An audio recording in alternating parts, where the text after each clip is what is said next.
50 বছর স্বাধীনতার 50 বছর ধরে যারা পুরো বাংলাদেশের রাস্তাই ঠিক করতে পারে নাই, তারা কত বড় দুর্নীতিবাজ চিন্তা করে নাই।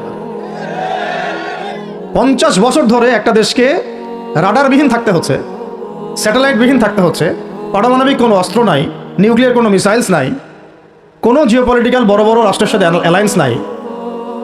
পক্ষান্তরে উল্টা কুফার তাগুত মুশরিকদের দাসত্বে আমাদেরকে নিয়ে গেছে। তাহলে 50 বছরের খেয়ানতের লিস্ট করলে মানে এক আসমান থেকে দ্বিতীয় আসমান পর্যন্ত হবে আর কি লিস্টটা। এত খেয়ানত 50-60 বছর হয়ে গেছে। এখনও যে বিষয়গুলো নিয়ে আমাদের কথা বলতে হচ্ছে, এটাই হচ্ছে সবচেয়ে লজ্জার। আলোচনার গন্তব্যটা হবে এরকম যে সিরাতের আলোকে দিন প্রতিষ্ঠা, সিরাতের আলোকে দিন প্রতিষ্ঠা। কারণ আমাদের দেশে দিনের রাজনৈতিক অবস্থান নাই, আমাদের দেশে দিনের রাজনৈতিক অবস্থান নাই। দিন কয়টা ক্ষেত্রে কায়েম করতে হবে, দিন সিরাতের আলোকে কায়েম করতে হলে কয়টা ক্ষেত্রে কায়েম করতে হবে সেটা আগে জেনে নেই। আচ্ছা, তার আগে একটা জিনিস আলোচনা করে নেই যে দিন কায়েম কি দুনিয়াবি কাজ না ইবাদত? এতটুকু তো বোঝেন, দিন কায়েম একটা ইবাদত। নামাজ, সওম, যাকাত, জিহাদ, তাবলীগ, দিন প্রতিষ্ঠা, যেটাকে আমরা আরবিতে বলি ইকামাতে দিন, এটা কি তাহলে একটা নিঃসন্দেহে ইবাদত। আমাদের নবীজি করেছেন, নবীজি নিজে করেছেন তো, সাহাবায়ে কেরাম এই যে 1400 বছর ধরে সলফে সালেহিন আকাবের আমাদের আসলাফরা করেছেন না? সবাই করেছেন। আচ্ছা, এখন এটা যদি ইবাদত হয়, ইবাদত কবুলের শর্ত কয়টা? একজন বলেন দেখি, ইবাদত কবুলের শর্ত কয়টা? 3টা, তাই তো? বেসিক শর্ত কয়টা? 3টা। একটা হচ্ছে ইবাদত হতে হবে এক আল্লাহর জন্য। কার জন্যে? তাহলে এই আল্লাহর জমিনে সিরাতের আলোকে দিন কায়েম করার লক্ষ্য উদ্দেশ্য থাকবে শুধু এক আল্লাহর সন্তুষ্টি অর্জন করা, শুধু এক আল্লাহকে রাজি খুশি করার জন্যে আমরা আল্লাহর জমিনে দিন কায়েমের চেষ্টা করব। খালাস, কথা ঠিক আছে? আচ্ছা, যদি এখানে উদ্দেশ্য থাকে না আমি আমার পদের জন্য চাচ্ছি, না আমি নেতৃত্বের জন্য চাচ্ছি, না আমি কোনো একটা ফেরকার আমির হওয়ার জন্য চাচ্ছি, অথবা আমি কোনো রাজনৈতিক পদের জন্য চাচ্ছি, তখন ইবাদতটা ইবাদত বলে গণ্য হবে না। বা ইবাদতটার নেকির জায়গায় গুনাহ হতে পারে, নেকির জায়গায় গুনাহ হতে পারে, কারণ সেটা আল্লাহ পাকের সন্তুষ্টির জন্য ছিল না। মানুষ আমাকে পপুলার মনে করে তাই আমি একটু গলা ফাটায় কথা বললাম, বিষয়টা এরকম না। কথা এখান থেকে আসবে না, কথা এখান থেকে আসবে, কথা এখান থেকে আসবে না, কথা আসবে কোথা থেকে? এখান থেকে এসে আরো সে আজিমের মালিক পর্যন্ত পৌঁছাতে হবে। এই উদ্দেশ্যে আমার কথাগুলো হবে, কাজগুলো হবে। তাহলে দিন প্রতিষ্ঠার উদ্দেশ্য হবে এক আল্লাহর সন্তুষ্টি অর্জন করা, এটা প্রথম কথা। 2, রিজিক হালাল হতে হবে, সেটা তো আমরা জানি। রিজিক কি হতে হবে? হালাল হতে হবে, যেটা আমাদের 90%-এরই কম বেশি হারাম। কম বেশি কি 90%-এরই হারাম। দাড়ি টুপি পাগড়ি জুব্বা পরে আমরা যারা চলাফেরা করি, আমাদেরও বহু মানুষের রিজিক হারাম। অনেকেই সুদি কারবার করি, সুদি লেনদেন করি, অনেকেই মাপে কম দেই, অনেকে আবার আল্লাহর রাস্তায় সময় দিচ্ছি, বোনের সম্পত্তি দেই না। অনেকে দেখা যায় মাল সিন্ডিকেট করি, দাড়িওয়ালা লোক ফার্ম ঘাটে বসে ব্যবসা করছে, মাপে কম দিচ্ছে।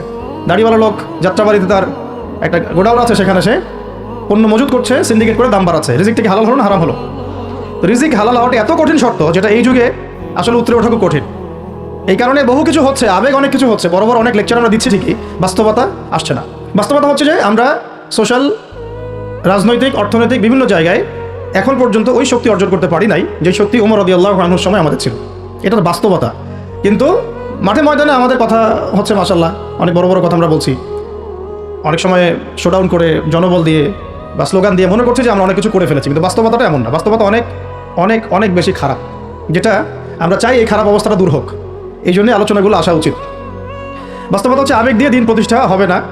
আবেগের দরকার আছে, তবে আবেগের উপরে বিবেককে স্থান দিতে হবে এবং খুব ডিপ্লোম্যাটিক হতে হবে, বাস্তবতা বুঝতে হবে, প্রজ্ঞা হিকমার সাথে আমাদেরকে আগাতে হবে। অনেক সময় মনে হচ্ছে আমাদের সংখ্যা অনেক, কোটি কোটি, 12 কোটি 14 কোটি। আসল যুদ্ধক্ষেত্রেই দেখা যাবে আসলে আমাদের সংখ্যা আসলেই কত। ঠিক আছে?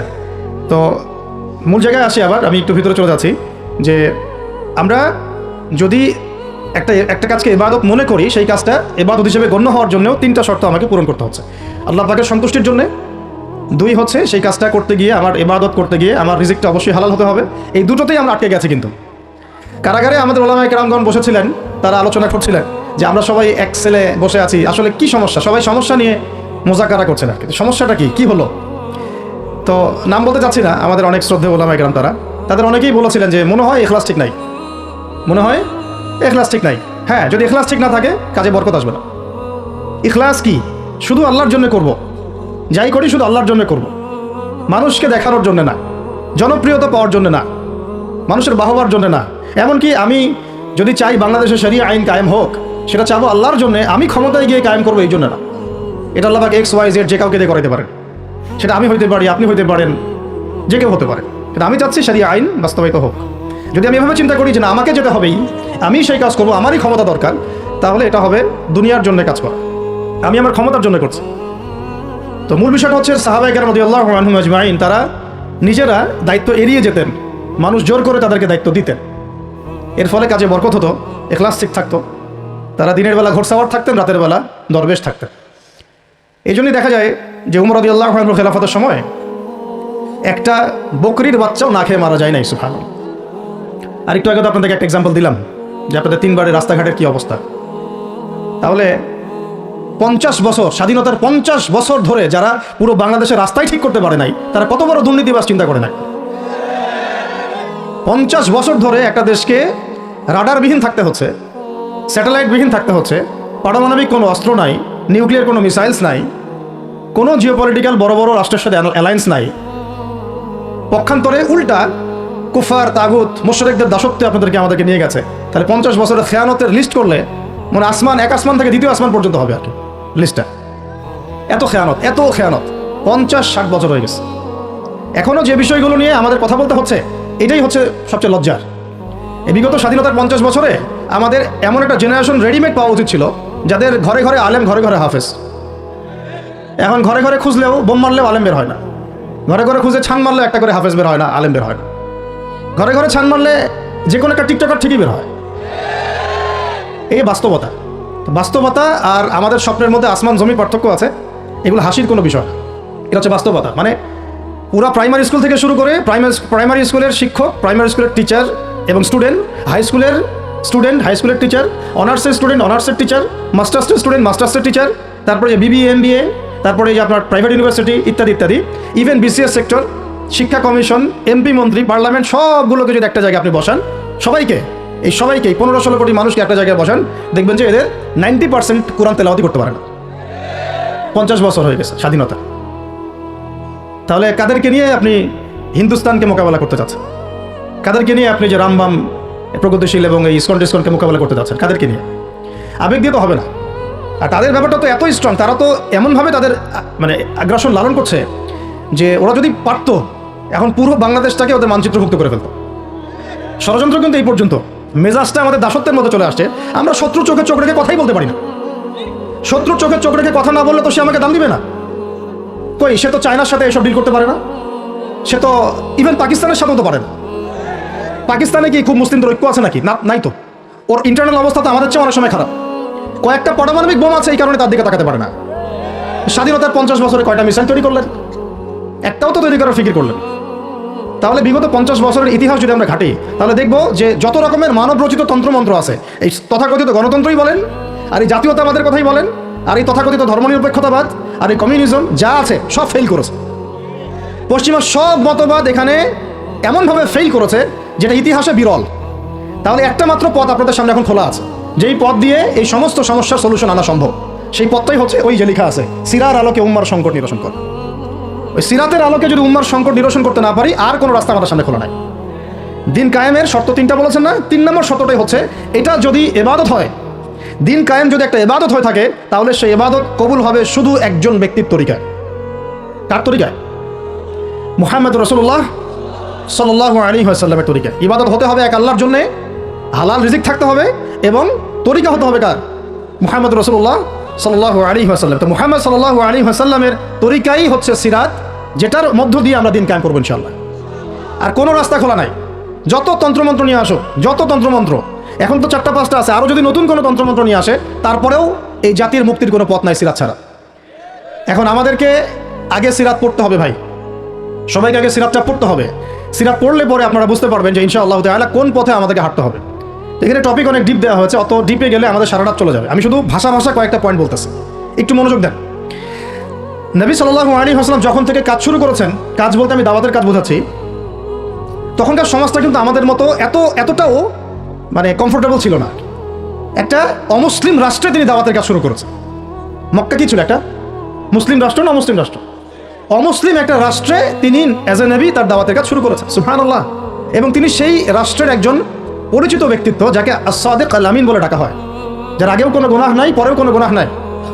এমন একজন ব্যক্তিত্ব তিনি, যার আগেও কোনো গুনাহ নাই, পরেও কোনো গুনাহ নাই, এবং তিনি একটা অমুসলিম রাষ্ট্রে ওহী প্রাপ্ত হয়ে দাওয়াতের কাজ শুরু করলেন। আর আমরা তো মুসলিম রাষ্ট্রে বসে আছি, আমরা তো মক্কায় নাই। আমরা কি মক্কায় আছি? আমরা তো মক্কায় নাই। যদি মক্কায় না থাকি তাহলে এরকম নতজন পররাষ্ট্রনীতি কেন? আমরা যদি মক্কার মতো পরিবেশে না থাকি তাহলে এত নতজন পররাষ্ট্রনীতি কেন? তাহলে ভারতের মধ্যে আমাদের যে মুসলিম ভাইরা আছে তারা কি করবে? তাহলে ভারতের যে মুসলিম ভাইরা আছে তারা কি করবে? তারা কি ওদের পা ধরে করবে, সালাম করবে? হিন্দুদের পা ধরে সালাম করবে? বলেন তো। আমরা তো একটা মুসলিম রাষ্ট্রে আছি, তো মুসলিম রাষ্ট্রে থাকতে এত নতজন পররাষ্ট্রনীতি কেন? এত দাসত্বের শৃঙ্খল কেন? তো তিনি দাওয়াতের কাজ শুরু করেছেন প্রথম কি দিয়ে, এটা একটা ফ্যাক্ট। আমরা আসলে আলোচনাগুলো আপনাদের চাইতে তাদের শোনা দরকার, যারা আলোচনা যারা করে আর কি।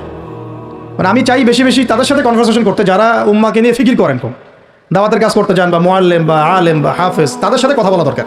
তাদেরকে আগে বোঝানো দরকার বিষয়গুলো। অনেকেই বুঝেন না। অনেকে বায়াবিও দাওয়াতি কাজ করছেন উইদাউট এনি প্ল্যাটফর্ম। অনেকে দাওয়াতি কাজ করছেন উইদাউট এনি কানেকশন উইথ ওলামা। আলেমদের সাথে কোনো কানেকশন নেই, দাওয়াতের কাজ করতে আসেন, একটা বায়াবিও প্ল্যাটফর্ম ক্রিয়েট করে রাখতেছেন। তো আমাদেরকে আগে তাদের সাথে কথাবার্তা বলা দরকার, যে মৌলিকভাবে আমরা আসলে কীভাবে আগাবো আর কি। প্র্যাকটিক্যাল কথায় আসেন। এই যে আমরা এতগুলো কথা বলছি না, আমি আপনাদেরকে পুরা পথ পদ্ধতি এখানে গিলায় খাওয়াই দিতে পারবো, কিন্তু বিশ্বাস করেন গিলে খাওয়ার পরে আপনি কিছু করতে পারবেন না। কেন পারবেন না? আপনার কোনো অ্যাসোসিয়েশন নাই, কোনো ফাউন্ডেশন নাই, কোনো সংগঠন নাই, কোনো রাজনৈতিক ক্ষমতা নাই, কোনো রাজনৈতিক দলও নাই, রাজনৈতিক কোনো অ্যাপ্রোচও নাই। কিন্তু একটা সেকুলার রাজনৈতিক দল আপনার চেয়ে ভালো ফিল্ড ওয়ার্ক করতে পারবে, কারণ তার চেইন অফ কমান্ড আছে। আমাদের তাওহীদপন্থীদের কোনো চেইন অফ কমান্ডই নাই। বলে আসতেছি বিগত 5 বছর 10 বছর থেকে একই বয়ান, মাথায় ঢুকে না জিনিসটা। চেইন অফ কমান্ড বলে একটা কিছু আছে, যেখানে একজন আমির নাই, যেখানে একজন ইমারা নাই, একটা আমির নাই, আসাম ওয়া তাআ নাই, বা ইয়া নাই, যেখানে শুনলাম মানলাম আনুগত্য করলাম, আমির মামুর জামা ইমার এগুলো নাই, সেখানে তো চেইন অফ কমান্ড আসবে না। তাবলিগ জামাত কাজ করছে না? করছে কিনা? একটা শুরা পর্ষদ আছে না, শুরায়ে নিজামি আছে না, আমির আছে না, কাজ করতেছে, ফলাফল পাচ্ছে মাশাআল্লাহ। জামাত ইসলাম কাজ করছে না? একটা চেইন অফ কমান্ড আছে, প্রত্যেকটা জেলায় জেলায় শাখা আছে, তারা তাদের উপরের লেভেল থেকে কোনো ডিরেকশন আসলে সেটাকে রুট লেভেলে বাস্তবায়ন করছে। হেফাজত ইসলাম তো আসলে কোনো রাজনৈতিক ব্যাকগ্রাউন্ড থেকে আসে নাই, এটা এসেছে, আপনারা তো জানেন হিস্ট্রি, কোন প্রেক্ষাপটে এটা তৈরি হয়েছে, শাপলা চত্বরের ঘটনা, তাই না? আর জামাত ইসলাম, আর কথা হচ্ছে যে আমাদের তো মানে পৃথক পৃথক প্ল্যাটফর্মগুলোর মধ্যে একটা ঐক্যবদ্ধ সমন্বয় সবার আগে দরকার, তারপরে আমাদের একটা বৃহত্তর চেইন অফ কমান্ড দরকার। তখন কি হতো যে উপর থেকে একটা কিছু ছেড়ে দিলে একদম নিচ পর্যন্ত আসতে সময় লাগতো না। এখন এগুলোর বাইরে আবার যারা চান যে না কোরআন এবং হাদিস, ইসলামী ইমারা শরিয়া এগুলো বাস্তবায়ন হবে, দাওয়াতের সাথে সাথে জিহাদ থাকতে হবে, এবং আমরা কোনো গণতন্ত্র সেকুলারিজম এইসব পশ্চিমা আদর্শে যাব না, তারা ফেসবুকে বায়োবিও ঘুরে বেড়াচ্ছেন। সবাই ফেসবুকে বায়োবিও ঘুরে বেড়াচ্ছেন, ইউটিউবে ইন্ডিভিজুয়ালি কাজ করছেন, সবার নিজস্ব স্বতন্ত্র মার্কাস মাকতাবা ইত্যাদি, কোনো সমন্বিত প্রয়াস নাই। এইভাবে তো হবে না। এইভাবে কি হবে? সর্বোচ্চ এককভাবে কিছু দাওয়াত দেওয়া যাবে। কিন্তু নবী সাল্লাল্লাহু আলাইহি ওয়াসাল্লাম ওহী প্রাপ্ত হওয়ার পরেই দাওয়াতের যে কাজ শুরু করলেন, এটাই চেইন অফ কমান্ড। সুবহানাল্লাহ। একটা জামাআর মধ্যে তিনি সবাইকে নিয়ে আসছেন। খেয়াল করে দেখেন, প্রথম ওহী আসলো কি সংক্রান্ত? ইকরা বিসমি রাব্বিকাল্লাযী খালাক। এই তো পড়ুন আপনার রবের নামে যিনি আপনাকে সৃষ্টি করেছে। তো পড়া তিনি কি পড়তে পারতেন? তিনি তো পড়তে পারতেন না। তিনি তো বলছেন যে মা আনা বিকারি, আমি তো পড়তে জানি না, তারপরে তাকেই পড়তে বলা হচ্ছে, আপনি পড়ুন। কারণ এই জ্ঞানতাত্ত্বিক রেভলিউশন ব্যতীত সমাজ সংস্কার সম্ভব না। এখন আমরা সমাজ সংস্কার সবাই করতে যাচ্ছি, কম বেশি সবার জায়গা থেকে, পড়াশোনা কেউ করতে যায় না। আল্লাহর কসম করে বলছি, যারা ইভেন দাওয়াতের কাজ করছে এইসব জায়গায় আমরা যারা দাঁড়ায় আছি না, তাদের অনেকেই ওলামায়ে কেরামের সাথে কোনো তাআল্লুকই নাই, কোনো সিলেবাস নাই, কোনো পড়াশোনা নাই, কোনো ক্রাইটেরিয়া নাই, কোনো অ্যারাবিক শেখার কোনো ফিকির নাই, কোরআন শেখার কোনো ফিকির নাই, তাফসির শেখার কোনো ফিকির নাই। আমি দাওয়াতের কাজ করতেছি, সুবহানাল্লাহ, মানুষ আমাকে সেলিব্রিটি মনে করে, দ্যাটস অল। এভাবে হয়? এভাবে কি দাওয়াতের কাজ হয়? অথচ নবী সাল্লাল্লাহু আলাইহি ওয়াসাল্লামকে আল্লাহ পাক করতে বলছেন। তাহলে প্রথম দরকার আমাদের জ্ঞানতাত্ত্বিক রেভলিউশন, যেটা বললাম যে বিগত 50 বছরে অলরেডি আমাদের ঘরে ঘরে একজন করে আলেম, একজন করে হাফেজ থাকা উচিত ছিল। এটা বিগত 50 বছরের শিক্ষা সিস্টেমটা এমনভাবে সাজানো হয়েছিল যেটা একটা ধর্মনিরপেক্ষ শিক্ষা সিস্টেম।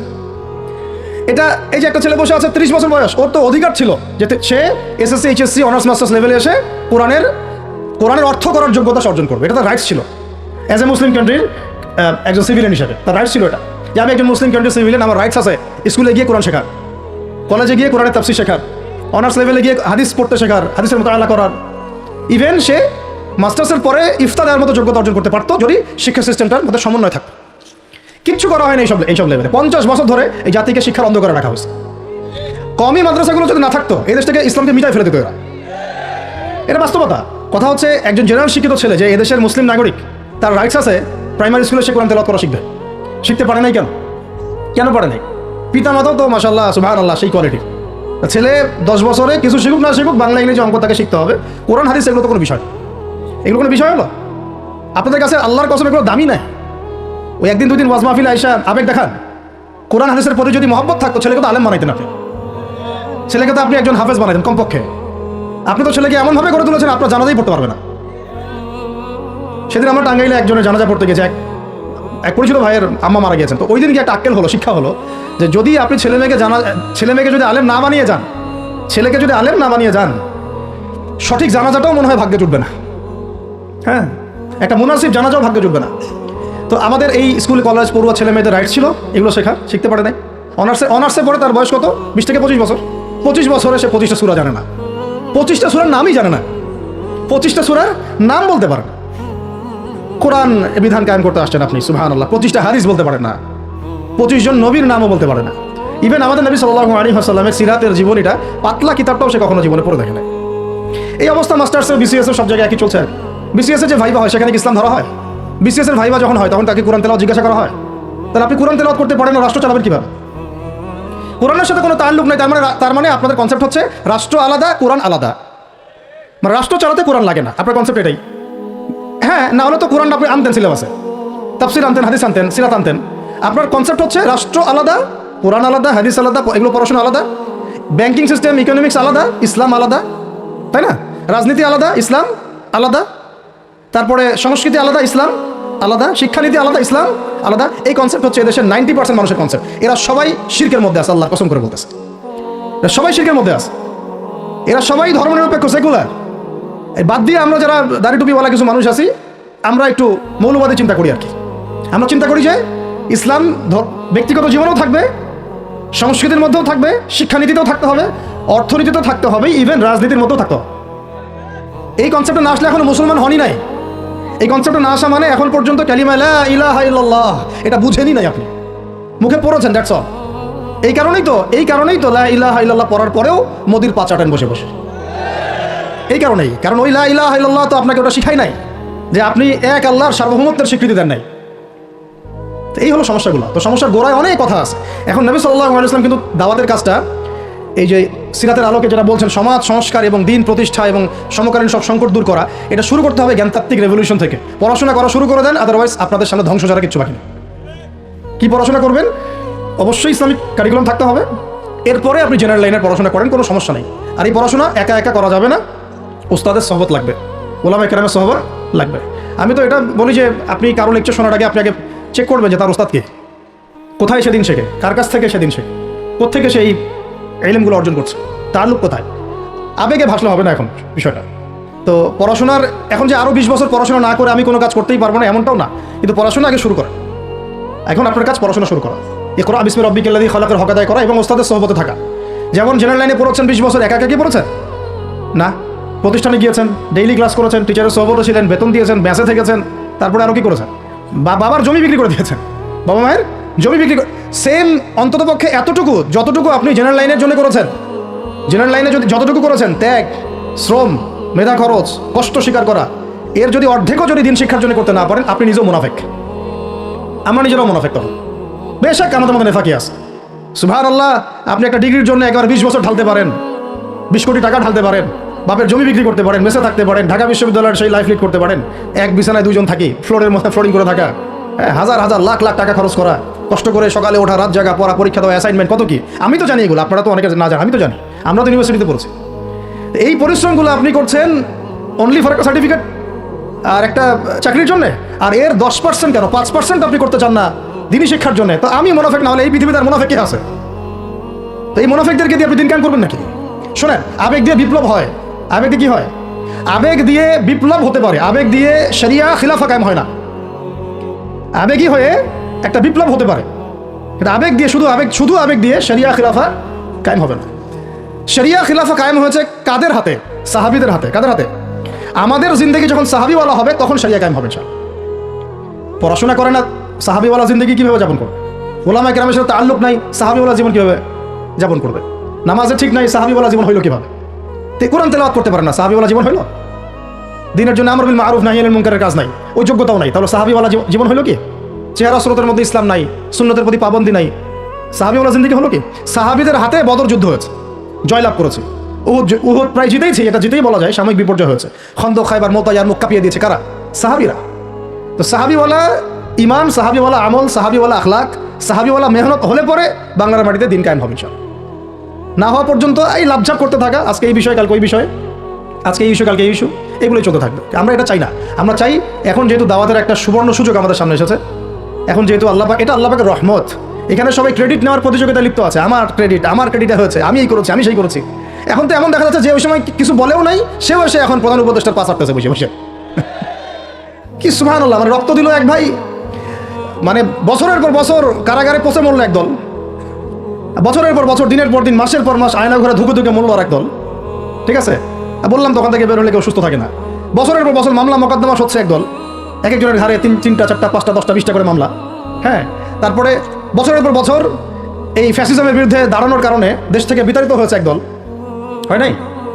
শাপলা চত্বরে রক্ত দিয়েছে আর একদল। তারপরে এই ছাত্র ভাইদের হাজার হাজার পঙ্গু হয়ে পড়ে আছে বিভিন্ন জায়গায় আর একদল, আর শত শত মানুষ আছে প্রাণ দিল আর একদল, আর উড়ে এসে জুড়ে ক্ষমতায় বসলো আর একদল। সার্কাস চলতেছে। শুরুটা করবেন একবার ইখলাস ঠিক রাখা, দিন কায়েম করবো সিরাতের পদ্ধতিতে। অন্য কোনো পদ্ধতি আছে? আব্রাহাম লিঙ্কনের পদ্ধতি চলবে, কার্ল মার্কসের পদ্ধতি চলবে, ওই চীনের মাও সেতুংয়ের পদ্ধতি চলবে, ওই ইতালির মুসলিনের পদ্ধতি চলবে? কার পদ্ধতিতে দিন কায়েম করবো? একমাত্র মুহাম্মদ রাসূলুল্লাহ সাল্লাল্লাহু আলাইহি ওয়াসাল্লামের শেখানো সিরাতের সুন্নতেই আগাতে হবে। এখন আগে থেকেই প্রথম কাজ আপনার আমার কি? ইখলাস ঠিক রাখা, রিজিক হালাল করা, নবীর তরিকা ফলো করা, তারপরে দিনের ইলম অর্জন করা। একা একা ইলম অর্জন করবেন? ওলামায়ে কেরাম খুঁজে বের করবেন। ওলামায়ে কেরাম সব জায়গাতেই আছে, আলহামদুলিল্লাহ, এটা আমাদের সৌভাগ্য। আর আপনি দেখবেন যে কারা নিজেদেরকে জাহির করে না, মুহাক্কিক ওলামায়ে কেরাম নিজেকে জাহির করেন না। হকপন্থী ওলামায়ে কেরাম যারা, তারা নিজেদেরকে এভাবে জাহির করেন না, ইজহার করেন না যে আমি এত বড় পণ্ডিত, আসো আমার কাছে, এইভাবে তারা কথা বলেন না। তা বরং তারা নিজেদেরকে আড়াল করে চলেন, তারা বিনয়ী হন। এবং আপনারা দেখবেন না যে আহলে ফেসবুক ওয়াল জামায়াতের মধ্যে কার পপুলারিটি বেশি, এইটা দেখতে যাবেন। আপনারা দেখতে যাবেন বড় বড় ওলামায়ে কেরাম কার পিছনে ছোটেন। মুহাক্কিক আলেম খুঁজবেন কিভাবে? আপনি দেখবেন না যে অমুক ভাই তমুক ভাই, আমাদের এই ভাইরা কার পিছনে ছোটে। বরং আপনি দেখবেন যে হ্যাঁ, বড় বড় ওলামায়ে কেরামগণ কার পিছনে ছোটেন, এবং সেই মূল উৎস থেকে জ্ঞান অর্জন করার চেষ্টা করবেন ইনশাআল্লাহ, তৌফিক দান করেন, আমিন। এটা ছাড়া আপনারা জ্ঞান অর্জন হবে না, এবং জ্ঞানের সাথে যে আদব, সেটাও শিখতে পারবেন না। আদবের সাথে তাআল্লুক হচ্ছে তাসাউফের, সেটাও শিখতে পারবেন না। এবং তাসকিয়া, এই তাসকিয়া অর্জন হবে না। আল্লাহ পাক আমাদেরকে তাসকিয়া অর্জন করার তৌফিক দান করেন। ইলম শিখবো, তারপরে কাজ হচ্ছে আমাদের আমল বাড়িয়ে দেওয়া। আল্লাহ নবী সাল্লাল্লাহু আলাইহি ওয়াসাল্লাম সাহাবায়ে কেরামকে শুধু জ্ঞান শিখতেন নাকি আমলও করতেন? সবচেয়ে বেশি পরহেজগার ব্যক্তি কে এই উম্মতের মধ্যে বলেন? আমাদের নবী সাল্লাল্লাহু আলাইহি ওয়াসাল্লাম। হ্যাঁ, তিনি তো অবশ্যই। তারপরে আবু বকর রাদিয়াল্লাহু আনহু, ওমর ইবনে খাত্তাব, আলী ইবনে আবি তালিব, উসমান বিন আফফান রাদিয়াল্লাহু আনহু আজমাইন, প্রত্যেক সাহাবী। তো সাহাবীদের আমল একটু দেখেন, সারাদিন রাত তারা কেমন কি করতেন, কিভাবে কাটাতেন। আমরা আমাদের দিনের একটা বড় অংশ অপচয় করে নষ্ট করি। তারা সময় নষ্ট করতেন না, বরং তারা প্রত্যেকটা সময়কে কাজে লাগাতেন। প্রত্যেকদিন একদিন ওই হাদিসটা আপনারা তো জানেন, একদিন নবী সাল্লাল্লাহু আলাইহি ওয়াসাল্লাম বললেন, আজকে জামাতের সাথে নামাজগুলো পড়েছে কে? আবু বকর রাদিয়াল্লাহু আনহু হাত তুললেন, আমি পড়েছি। আজকে সদকা করেছে কে? আমি। আজকে সওম রেখেছে কে? আমি। আজকে জানাজায় শরীক হয়েছে কে? আমি। এরকম অনেকগুলো আমলের কথা নবীজি বলেন, সবগুলোই দেখা গেল আবু বকর রাদিয়াল্লাহু আনহু করেছেন। সুবহানাল্লাহ, একদিনে সব আমল। এভাবে তারা দিন কাটাতেন। আপনি আর আমি যদি জুমার দিনে মসজিদে আসি তাহলে তো সমস্যা ভাই, আমাদের দ্বারা তো হবে না। আল্লাহ পাক আমাদেরকে যেন ইসলাহ করার তৌফিক দান করেন, আমিন। 50 বছর, স্বাধীনতার 50 বছর ধরে যারা পুরো বাংলাদেশের রাস্তায় ঠিক করতে পারে নাই, তারা কত বড় দুর্নীতিবাজ চিন্তা করে না। 50 বছর ধরে একটা দেশকে রাডারবিহীন থাকতে হচ্ছে, স্যাটেলাইটবিহীন থাকতে হচ্ছে, পারমাণবিক কোনো অস্ত্র নাই, নিউক্লিয়ার কোনো মিসাইলস নাই, কোনো জিওপলিটিক্যাল বড় বড় রাষ্ট্রের সাথে অ্যালায়েন্স নাই। পক্ষান্তরে উল্টা কুফার, তাগুত, মুশরিকদের দাসত্বে আমাদেরকে নিয়ে গেছে। তাহলে 50 বছরের খেয়ানতের লিস্ট করলে মানে এক আসমান থেকে দ্বিতীয় আসমান পর্যন্ত হবে আর কি লিস্টটা। এত খেয়ানত 50-60 বছর হয়ে গেছে। এখনও যে বিষয়গুলো নিয়ে আমাদের কথা বলতে হচ্ছে, এটাই হচ্ছে সবচেয়ে লজ্জার। আলোচনার গন্তব্যটা হবে এরকম যে সিরাতের আলোকে দিন প্রতিষ্ঠা। কারণ আমাদের দেশে দিনের রাজনৈতিক অবস্থান নাই। দিন কয়টা ক্ষেত্রে কায়েম করতে হবে, দিন সিরাতের আলোকে কায়েম করতে হলে কয়টা ক্ষেত্রে কায়েম করতে হবে সেটা আগে জেনে নেই। আচ্ছা, তার আগে একটা জিনিস আলোচনা করে নেই যে দিন কায়েম কি দুনিয়াবি কাজ না ইবাদত? এতটুকু তো বোঝেন, দিন কায়েম একটা ইবাদত। নামাজ, সওম, যাকাত, জিহাদ, তাবলীগ, দিন প্রতিষ্ঠা, যেটাকে আমরা আরবিতে বলি ইকামাতে দিন, এটা কি? তাহলে একটা নিঃসন্দেহে ইবাদত। আমাদের নবীজি করেছেন, নবীজি নিজে করেছেন। তো সাহাবায়ে কেরাম এই যে 1400 বছর ধরে সলফে সালেহিন, আকাবের, আমাদের আসলাফরা করেছেন না? সবাই করেছেন। আচ্ছা, এখন এটা যদি ইবাদত হয়, ইবাদত কবুলের শর্ত কয়টা? একজন বলেন দেখিন, ইবাদত কবুলের শর্ত কয়টা? 3টা, তাই তো? বেসিক শর্ত কয়টা? 3টা। একটা হচ্ছে ইবাদত হতে হবে এক আল্লাহর জন্য। কার জন্যে? তাহলে এই আল্লাহর জমিনে সিরাতের আলোকে দিন কায়েম করার লক্ষ্য উদ্দেশ্য থাকবে শুধু এক আল্লাহর সন্তুষ্টি অর্জন করা, শুধু এক আল্লাহকে রাজি খুশি করার জন্য আমরা আল্লাহর জমিনে দিন কায়েমের চেষ্টা করব। খালাস, কথা ঠিক আছে? আচ্ছা, যদি এখানে উদ্দেশ্য থাকে না আমি আমার পদের জন্য চাচ্ছি, না আমি নেতৃত্বের জন্য চাচ্ছি, না আমি কোনো একটা ফেরকার আমির হওয়ার জন্য চাচ্ছি, অথবা আমি কোনো রাজনৈতিক পদের জন্য চাচ্ছি, তখন এবাদতটা এবাদত বলে গণ্য হবে না। বা এবাদতটার নেকির জায়গায় গুনাহ হতে পারে, নেকির জায়গায় গুনাহ হতে পারে, কারণ সেটা আল্লাহ পাকের সন্তুষ্টির জন্য ছিল না। মানুষ আমাকে পপুলার মনে করে তাই আমি একটু গলা ফাটায় কথা বললাম, বিষয়টা এরকম না। কথা এখান থেকে আসবে না, কথা এখান থেকে আসবে, কথা এখান থেকে আসবে না, কথা আসবে কোথা থেকে? এখান থেকে এসে আরো সে আজিমের মালিক পর্যন্ত পৌঁছাতে হবে। এই উদ্দেশ্যে আমার কথাগুলো হবে, কাজগুলো হবে। তাহলে দিন প্রতিষ্ঠার উদ্দেশ্য হবে এক আল্লাহর সন্তুষ্টি অর্জন করা, এটা প্রথম কথা। 2, রিজিক হালাল হতে হবে, সেটা তো আমরা জানি। রিজিক কি হতে হবে? হালাল হতে হবে, যেটা আমাদের 90%-এরই কম বেশি হারাম। কম বেশি কি 90%-এরই হারাম। দাড়ি টুপি পাগড়ি জুব্বা পরে আমরা যারা চলাফেরা করি, আমাদেরও বহু মানুষের রিজিক হারাম। অনেকেই সুদি কারবার করি, সুদি লেনদেন করি, অনেকেই মাপে কম দেই, অনেকে আবার আল্লাহর রাস্তায় সময় দিচ্ছি, বোনের সম্পত্তি দেই না। অনেকে দেখা যায় মাল সিন্ডিকেট করি, দাড়িওয়ালা লোক ফার্ম ঘাটে বসে ব্যবসা করছে, মাপে কম দিচ্ছে। দাড়িওয়ালা লোক যাত্রাবাড়িতে তার একটা গোডাউন আছে, সেখানে সে পণ্য মজুত করছে, সিন্ডিকেট করে দাম বাড়াচ্ছে। রিজিকটা কি হালাল হলো না হারাম হলো? রিজিক হালাল হওয়াটা এত কঠিন শর্ত, যেটা এই যুগে আসলে উতরে ওঠা খুব কঠিন। এই কারণে বহু কিছু হচ্ছে, আবেগ অনেক কিছু হচ্ছে, বড় বড় অনেক লেকচার আমরা দিচ্ছি ঠিকই, বাস্তবতা আসছে না। বাস্তবতা হচ্ছে যে আমরা সোশ্যাল, রাজনৈতিক, অর্থনৈতিক বিভিন্ন জায়গায় এখন পর্যন্ত ওই শক্তি অর্জন করতে পারি নাই যে শক্তি ওমর রাদিয়াল্লাহু আনহুর সময় আমাদের ছিল। এটা বাস্তবতা। কিন্তু মাঠে ময়দানে আমাদের কথা হচ্ছে মাশাআল্লাহ, অনেক বড় বড় কথা আমরা বলছি, অনেক সময় শোডাউন করে জনবল দিয়ে বা স্লোগান দিয়ে মনে করছি যে আমরা অনেক কিছু করে ফেলেছি, কিন্তু বাস্তবতাটা এমন না। বাস্তবতা অনেক অনেক অনেক বেশি খারাপ, যেটা আমরা চাই এই খারাপ অবস্থাটা দূর হোক। এই জন্যই আলোচনাগুলো আসা উচিত। বাস্তবতা হচ্ছে আবেগ দিয়ে দিন প্রতিষ্ঠা হবে না। আবেগের দরকার আছে, তবে আবেগের উপরে বিবেককে স্থান দিতে হবে এবং খুব ডিপ্লোম্যাটিক হতে হবে, বাস্তবতা বুঝতে হবে, প্রজ্ঞা হিকমার সাথে আমাদেরকে আগাতে হবে। অনেক সময় মনে হচ্ছে আমাদের সংখ্যা অনেক, কোটি কোটি, 12 কোটি 14 কোটি। আসল যুদ্ধক্ষেত্রেই দেখা যাবে আসলে আমাদের সংখ্যা আসলেই কত। ঠিক আছে? তো মূল জায়গায় আসি আবার, আমি একটু ভিতরে চলে যাচ্ছি যে আমরা যদি একটা কাজকে ইবাদত মনে করি, সেই কাজটা ইবাদত হিসেবে গণ্য হওয়ার জন্যও 3টা শর্ত আমাকে পূরণ করতে হচ্ছে। আল্লাহ পাকের সন্তুষ্টির জন্য, 2 হচ্ছে সেই কাজটা করতে গিয়ে, আমার ইবাদত করতে গিয়ে আমার রিজিকটা অবশ্যই হালাল হতে হবে। এই দুটোতেই আমরা আটকে গেছি। কিন্তু কারাগারে আমাদের ওলামায়ে কেরামগণ বসেছিলেন, তারা আলোচনা করছিলেন যে আমরা সবাই এক সেলে বসে আছি, আসলে কি সমস্যা? সবাই সমস্যা নিয়ে মোজাকারা করছেন আর কি। সমস্যাটা কি হলো?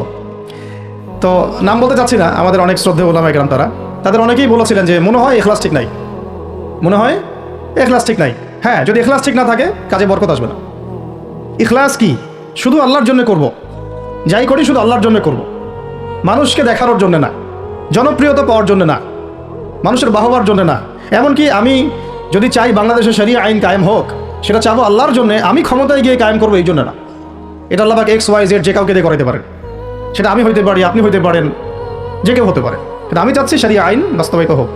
যদি আমি এভাবে চিন্তা করি যে না আমাকে যেতে হবেই, আমি সেই কাজ করবো, আমারই ক্ষমতা দরকার, তাহলে এটা হবে দুনিয়ার জন্য কাজ করা, আমি আমার ক্ষমতার জন্য করছি।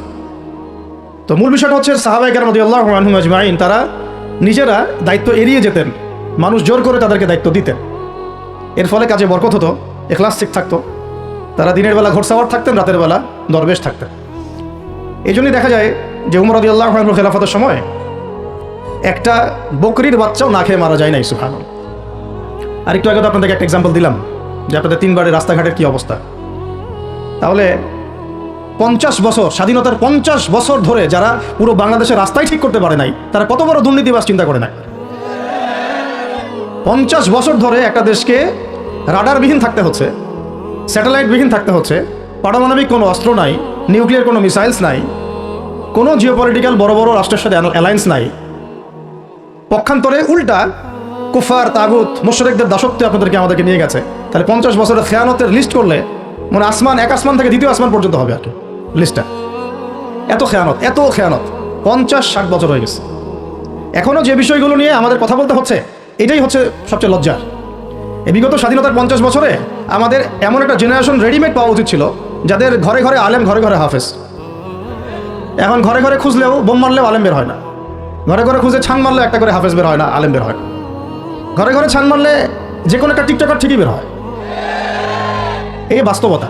তো বাস্তবতা আর আমাদের স্বপ্নের মধ্যে আসমান জমি পার্থক্য আছে, এগুলো হাসির কোনো বিষয় না, এটা হচ্ছে বাস্তবতা। মানে পুরা প্রাইমারি স্কুল থেকে শুরু করে প্রাইমারি স্কুলের শিক্ষক, প্রাইমারি স্কুলের টিচার এবং স্টুডেন্ট, হাই স্কুলের স্টুডেন্ট, হাই স্কুলের টিচার, অনার্সের স্টুডেন্ট, অনার্সের টিচার, মাস্টার্সের স্টুডেন্ট, মাস্টার্সের টিচার, তারপরে যে বিবিএ, এমবিএ, তারপরে যে আপনার প্রাইভেট ইউনিভার্সিটি ইত্যাদি ইত্যাদি, ইভেন বিসিএস সেক্টর, শিক্ষা কমিশন, এমপি, মন্ত্রী, পার্লামেন্ট, সবগুলোকে যদি একটা জায়গায় আপনি বসান, সবাইকে 15-16 কোটি মানুষকে একটা জায়গায় বসান, দেখবেন যে এদের 90% কোরআন তেলাওয়াতি করতে পারে না।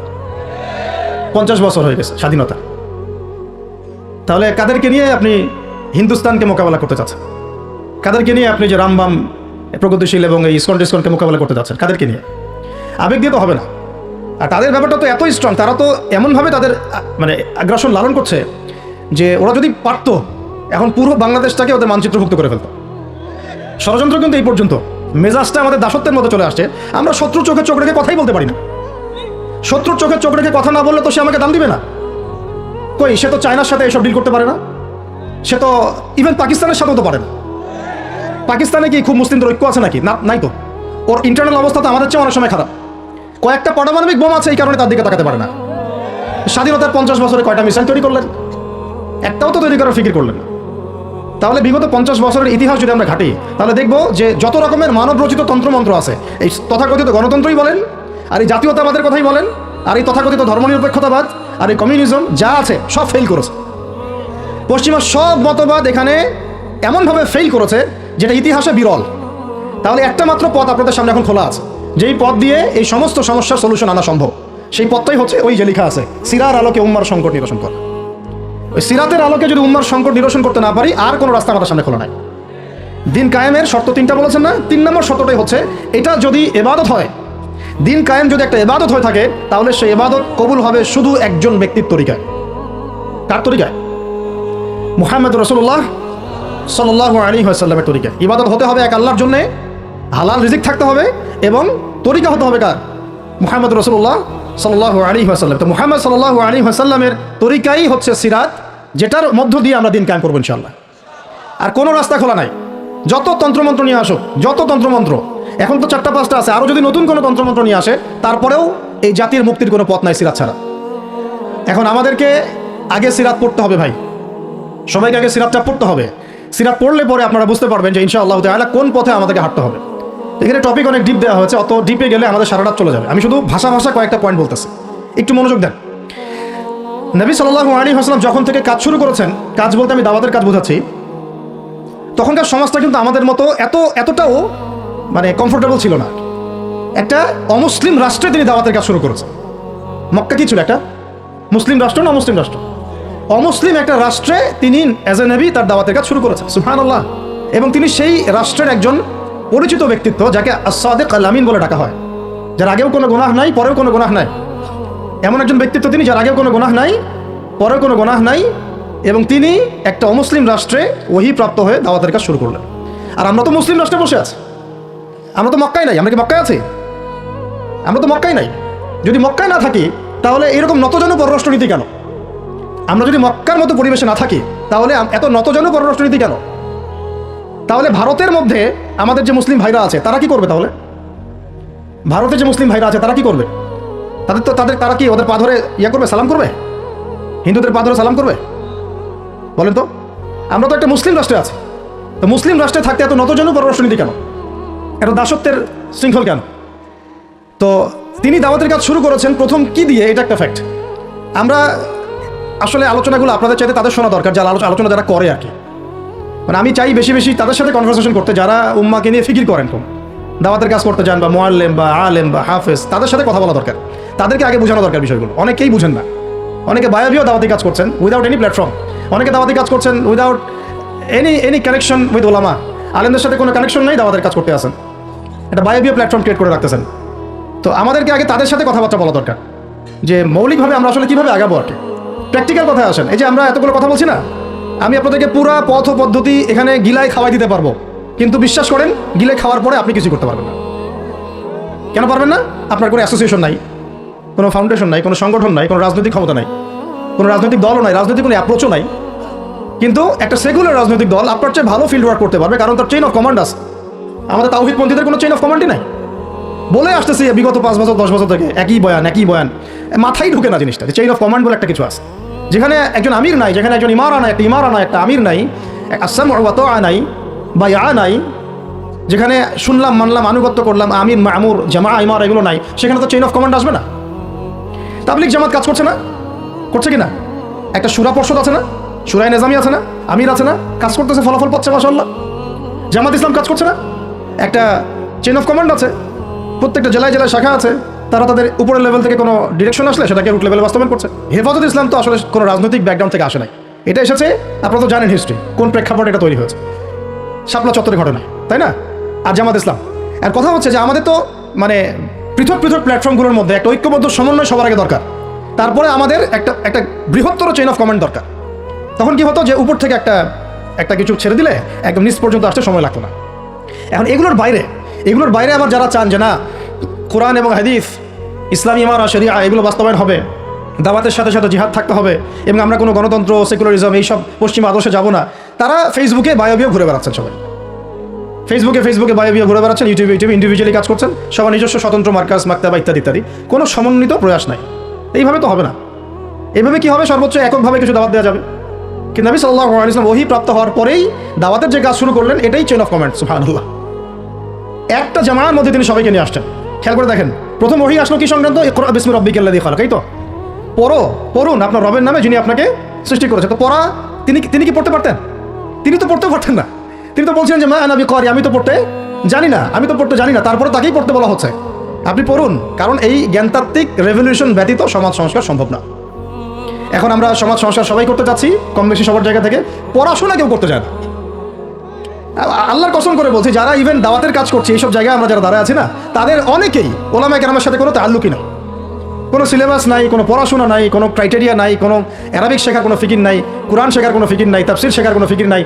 আমি দাওয়াতের কাজ করতেছি, সুবহানাল্লাহ, মানুষ আমাকে সেলিব্রিটি মনে করে, দ্যাটস অল। এভাবে হয়? এভাবে কি দাওয়াতের কাজ হয়?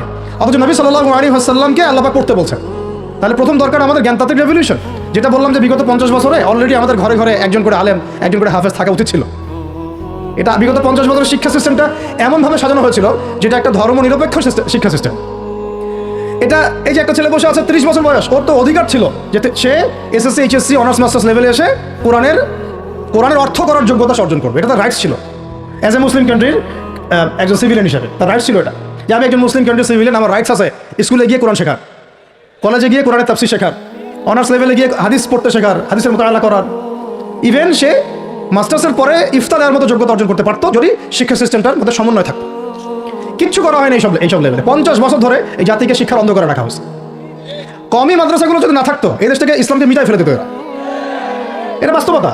কথা হচ্ছে একজন জেনারেল শিক্ষিত ছেলে যে এদেশের মুসলিম নাগরিক, তার রাইটস আছে প্রাইমারি স্কুলে সে কোরআন তেলাওয়াত করা শিখবে। শিখতে পারে নাই কেন পারে নাই? পিতা মাতাও তো মাশাআল্লাহ সুবহানাল্লাহ সেই কোয়ালিটির। ছেলে 10 বছরে কিছু শিখুক না শিখুক, বাংলা ইংরেজি অঙ্ক তাকে শিখতে হবে। কোরআন হাদিস এগুলো তো কোনো বিষয়, এগুলো কোনো বিষয় হলো? আপনাদের কাছে আল্লাহর কসম এগুলো দামি নাই। ওই একদিন দুদিন ওয়াজ মাহফিল আইসা আবেগ দেখান। কোরআন হাদিসের প্রতি যদি মহব্বত থাকতো, ছেলেকে তো আলেম বানাইতেন আপনি, ছেলেকে তো আপনি একজন হাফেজ বানাইতেন কমপক্ষে। আপনি তো ছেলেকে এমনভাবে করে তুলেছেন আপনার জানাজাই পড়তে পারবে না। সেদিন আমরা টাঙ্গাইলে একজনের জানাজা পড়তে গেছি, এক পরিচিত ভাইয়ের আম্মা মারা গিয়েছেন। তো ওই দিন কি একটা আক্কেল হলো, শিক্ষা হলো যে যদি আপনি ছেলেমেয়েকে যদি আলেম না বানিয়ে যান, ছেলেকে যদি আলেম না বানিয়ে যান, সঠিক জানাজাটাও মনে হয় ভাগ্যে জুটবে না। হ্যাঁ, একটা মুনাসিব জানাজাও ভাগ্যে জুটবে না। তো আমাদের এই স্কুল কলেজ পড়ুয়া ছেলে মেয়েদের রাইট ছিল এগুলো শেখার, শিখতে পারে নাই। অনার্সে পড়ে তার বয়স কত? 20 থেকে 25 বছর।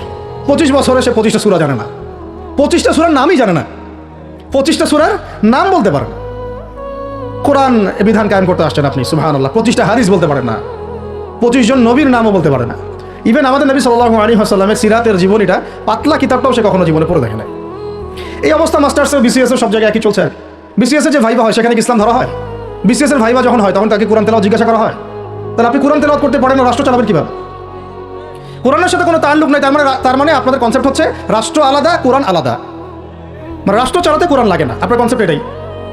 হ্যাঁ, না হলে তো কোরআন আপনি আনতেন, সিলেবাসে তাফসীর আনতেন, হাদিস আনতেন, সিরাত আনতেন। আপনার কনসেপ্ট হচ্ছে রাষ্ট্র আলাদা, কোরআন আলাদা, হাদিস আলাদা, এগুলো পড়াশোনা আলাদা, ব্যাংকিং সিস্টেম, ইকোনমিক্স আলাদা, ইসলাম আলাদা, তাই না? রাজনীতি আলাদা, ইসলাম আলাদা, তারপরে সংস্কৃতি আলাদা, ইসলাম আলাদা, শিক্ষানীতি আলাদা, ইসলাম আলাদা। এই কনসেপ্ট হচ্ছে এদেশের 90% মানুষের কনসেপ্ট। এরা সবাই শিরকের মধ্যে আছে, আল্লাহর কসম করে বলতেছে, এরা সবাই শিরকের মধ্যে আছে। এরা সবাই ধর্মনিরপেক্ষ, সেকুলার। এই বাদ দিয়ে আমরা যারা দাড়ি টুপিওয়ালা কিছু মানুষ আছি, আমরা একটু মৌলবাদী চিন্তা করি আর কি। আমরা চিন্তা করি যে ইসলাম ব্যক্তিগত জীবনেও থাকবে, সংস্কৃতির মধ্যেও থাকবে, শিক্ষানীতিতেও থাকতে হবে, অর্থনীতিতেও থাকতে হবে, ইভেন রাজনীতির মধ্যেও থাকতে হবে। এই কনসেপ্টে না আসলে এখনো মুসলমান হনই নাই। এই কনসেপ্টে না আসা মানে এখন পর্যন্ত কালিমা লা ইলাহা ইল্লাল্লাহ এটা বুঝেনি নাই, আপনি মুখে পড়েছেন, দ্যাটস অল। এই কারণেই তো লা ইলাহা ইল্লাল্লাহ পড়ার পরেও মোদির পা চাটেন বসে বসে। এই কারণেই, কারণ ওই লা ইলাহা ইল্লাল্লাহ তো আপনাকে ওটা শিখাই নাই যে আপনি এক আল্লাহর সার্বভৌমত্বের স্বীকৃতি দেন নাই। এই হলো সমস্যাগুলো। তো সমস্যার গোড়ায় অনেক কথা আছে। এখন নবী সাল্লাল্লাহু আলাইহি ওয়াসাল্লাম কিন্তু দাওয়াতের কাজটা, এই যে সিরাতের আলোকে যেটা বলছেন সমাজ সংস্কার এবং দিন প্রতিষ্ঠা এবং সমকালীন সব সংকট দূর করা, এটা শুরু করতে হবে জ্ঞানতাত্ত্বিক রেভলিউশন থেকে। পড়াশোনা করা শুরু করে দেন, আদারওয়াইজ আপনাদের সামনে ধ্বংস ছাড়া কিছু বাকি নেই। কী পড়াশোনা করবেন? অবশ্যই ইসলামিক কারিকুলাম থাকতে হবে। এরপরে আপনি জেনারেল লাইনের পড়াশোনা করেন, কোনো সমস্যা নেই। আর এই পড়াশোনা একা একা করা যাবে না, ওস্তাদের সহবত লাগবে, ওলামায়ে কেরামের সহবত লাগবে।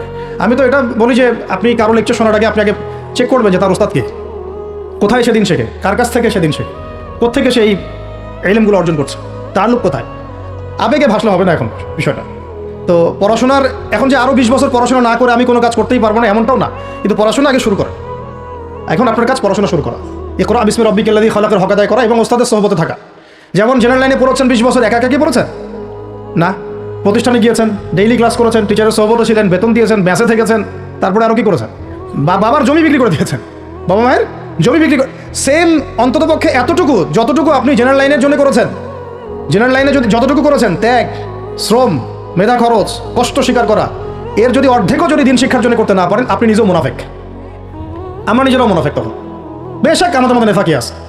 সুবহানাল্লাহ, আপনি একটা ডিগ্রির জন্য একবার 20 বছর ঢালতে পারেন, 20 কোটি টাকা ঢালতে পারেন, বাপের জমি বিক্রি করতে পারেন, মেসে থাকতে পারেন, ঢাকা বিশ্ববিদ্যালয়ের সেই লাইফ লিড করতে পারেন, এক বিছানায় 2 জন থাকি, ফ্লোরের মধ্যে ফ্লোরিং করে থাকা, হ্যাঁ, হাজার হাজার লাখ লাখ টাকা খরচ করা, কষ্ট করে সকালে ওঠা, রাত জাগা, পড়া, পরীক্ষা দেওয়া, অ্যাসাইনমেন্ট, কত কি। আমি তো জানি এগুলো, আপনারা তো অনেকে না জানেন, আমি তো জানি, আমরা তো ইউনিভার্সিটিতে পড়েছি। এই পরিশ্রমগুলো আপনি করছেন অনলি ফর একটা সার্টিফিকেট আর একটা চাকরির জন্যে, আর এর 10% কেন 5% আপনি করতে চান না দিনী শিক্ষার জন্য। তো আমি মুনাফিক না হলে এই পৃথিবীতে আর মুনাফিক কে আছে? তো এই মুনাফিকদেরকে দিয়ে আপনি দিন কায়েম করবেন নাকি? শোনেন, আবেগ দিয়ে বিপ্লব হয়। আবেগ দিয়ে কি হয়? আবেগ দিয়ে বিপ্লব হতে পারে, আবেগ দিয়ে শরিয়া খিলাফা কায়েম হয় না। আবেগই হয়ে একটা বিপ্লব হতে পারে, কিন্তু আবেগ দিয়ে শুধু আবেগ দিয়ে শরিয়া খিলাফা কায়েম হবে না। শরিয়া খিলাফা কায়েম হয়েছে কাদের হাতে? সাহাবীদের হাতে। কাদের হাতে? আমাদের জিন্দগি যখন সাহাবীওয়ালা হবে তখন শরিয়া কায়েম হবে। পড়াশোনা করে না, সাহাবীওয়ালা জিন্দগি কীভাবে যাপন করবে? ওলামায়ে কেরামের সাথে তাল্লুক নাই, সাহাবীওয়ালা জীবন কীভাবে যাপন করবে? নামাজে ঠিক নাই, সাহাবীওয়ালা জীবন হইল কীভাবে? কোরআন তেলাওয়াত করতে পারে না, সাহাবীওয়ালা জীবন হইল? দিনের জন্য আমর বিল মারুফ নাহি আনিল মুনকারের কাজ নাই, ওই যোগ্যতাও নাই, তাহলে সাহাবীওয়ালা জীবন হইল কি? চেহারা স্রোতের মধ্যে ইসলাম নাই, সুন্নতের প্রতি পাবন্দি নাই, সাহাবীওয়ালা জিন্দগি হলো কি? সাহাবীদের হাতে বদর যুদ্ধ হয়েছে, জয়লাভ করেছে। উহুদ প্রায় জিতেইছে, এটা জিতেই বলা যায়, সাময়িক বিপর্যয় হয়েছে। খন্দক, খায়বার, মুতায়ার মুখ কাঁপিয়ে দিয়েছে কারা? সাহাবীরা। তো সাহাবীওয়ালা ইমান, সাহাবীওয়ালা আমল, সাহাবীওয়ালা আখলাক, সাহাবীওয়ালা মেহনত হলে পরে বাংলার মাটিতে দিন কায়েম হবে।